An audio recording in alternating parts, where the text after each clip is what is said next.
সুপ্রিয় দর্শক, গত 5ই আগস্ট ছাত্র জনতার যে গণ অভ্যুত্থান হলো, যে বিপ্লব হলো, বিপ্লবের পর যে প্রফেসর ডক্টর মোহাম্মদ ইউনূসের নেতৃত্বে যে অন্তর্বর্তীকালীন সরকারের দায়িত্ব নিয়েছেন, সে অন্তর্বর্তীকালীন সরকার কিছু কাজ করবেন, কিছু সংস্কার করবেন রাষ্ট্রের, যেটা সকল রাজনৈতিক দলের, সকল দেশের সকল জনসাধারণের দাবি।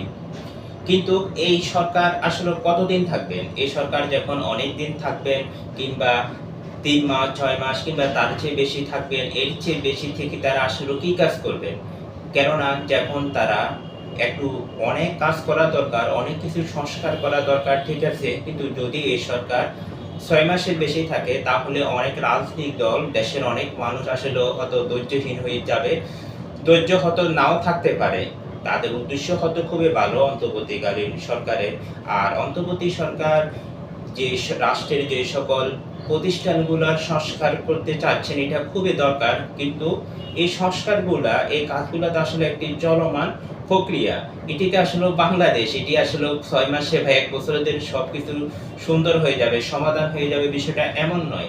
তবে কিছু মৌলিক কাজ এই অন্তর্বর্তীকালীন সরকার করতে পারে, যেমন নির্বাচন কমিশন, পুলিশ প্রশাসন, বিচার বিভাগ সহ, আইন শৃঙ্খলা সহ এই মৌলিক কিছু কাজ তারা কিছু সংশোধন করতে পারে, একটি কাঠামো দাঁড় করাতে পারে, অবাধ এবং একটি সুস্থ নির্বাচনের পরিবেশ তারা তৈরি করতে পারে, এবং আগামীতে এই নির্বাচনের যে পদ্ধতি, বাংলাদেশের নির্বাচনের পদ্ধতিটা কিভাবে হবে বা কেমন হবে, যে এটা নিয়ে এত বিতর্ক হলো, দেশে এত সংগ্রাম হলো, এত রাজনীতির প্রতিহিংসা হলো, দ্বন্দ্ব হলো, ওইটার একটা সমাধানের পথ বের করা খুবই দরকার।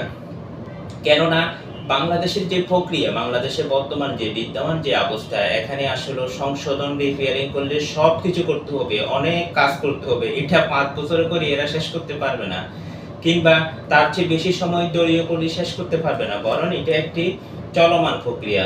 আমি মনে করি অন্তর্বর্তীকালীন সরকারের কয়েকটা কাজ করে শুধু উচিত হবে, তারা অবাধ এবং সুস্থ নির্বাচনটা কিভাবে সর্বজনীয় গ্রহণযোগ্য করা যায়, আর কিছু প্রতিষ্ঠানকে সংশোধন বা রিপেয়ারিং করার মধ্যে থেকেও তারা অতি দ্রুত, অন্তত ৫ থেকে ৬ মাসের মধ্যে একটি অবাধ ও সুস্থ নির্বাচন দিলে এটি সবচেয়ে ভালো হবে, সবচেয়ে সুন্দর হবে। না হয় তারা নিজেরও বিতর্কিত হয়ে যাবে বেশি সময় নিলে। সবাইকে অসংখ্য ধন্যবাদ।